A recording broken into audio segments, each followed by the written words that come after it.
set up my top side crucifix, boom, I'm here. Guys, I've seen a lot of people like fighting for this cross face and all this.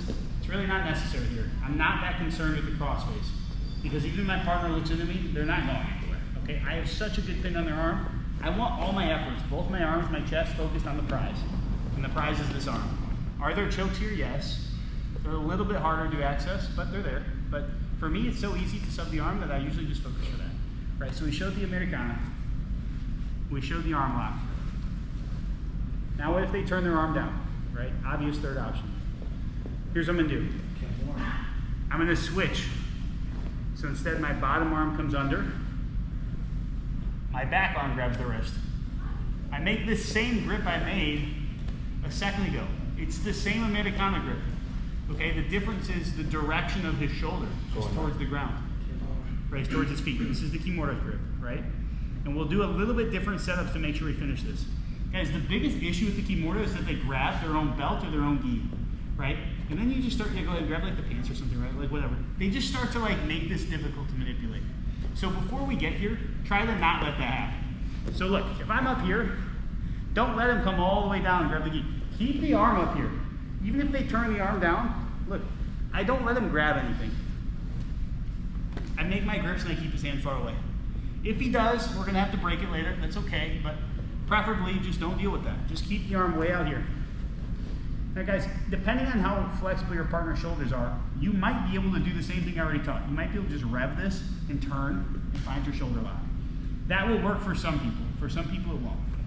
If it doesn't work, here's what you're gonna have to do. I'm gonna take my foot that's towards the head out. I'm gonna pull my partner into me and I'm gonna bend. Yeah, my partner can go here, right? And if I need to, we're gonna bend all the way up here. Same, let's assume they come up here. Let's assume you grab your own pants and stuff. Yeah. If I need to, I'm gonna come here. I'm gonna step over the head. We're gonna grip, get nice and tight. And now guys, I've seen a lot of people finishing. Go ahead, like grab your gi if you need to. I've seen a lot of people here when I teach Kamoras where they're like, oh, I'm trying to like yank and the grip's really hard and I can't turn, I can't break it. You end up in this like fight. If your partner's like really disciplined, it's very hard to break this grip. Here's what I want you to do. Grip, tight. I want to connect my chest to the grip.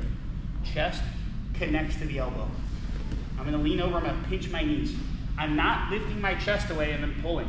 I'm doing a whole together deadlift. I'm using my chest, my whole body stays connected, and I pull. Okay? Look, his elbow, his arm is not leaving my chest. I'm not doing a pull, I'm doing a deadlift. Okay? I'm doing a deadlift, I'm doing a hip hinge, which I could go into a long diatribe of how all techniques in jiu-jitsu are deadlift. That's for another day. I'm using my whole body, hip hinge, deadlift. Then I turn my whole body together. There's my tap, okay? It's only if your partner doesn't tap by just turning the elbow down the first time. Then you have to step over and really turn.